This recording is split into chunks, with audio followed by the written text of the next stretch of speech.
Saudara, leluhur kita Nusantara telah meyakini bahwa alam semesta termasuk manusia diciptakan, diatur dan dikendalikan oleh Tuhan yang Maha Esa, Eso, Aso, Sao, Tunggal, tiada duanya, apalagi tiganya, tiada sekutunya.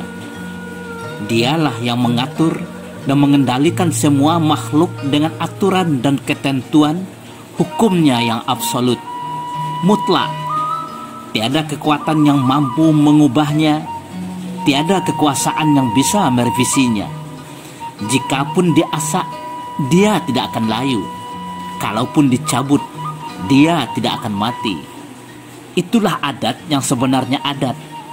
Adat yang berbuhul mati. Adatullah. Assalamualaikum warahmatullahi wabarakatuh.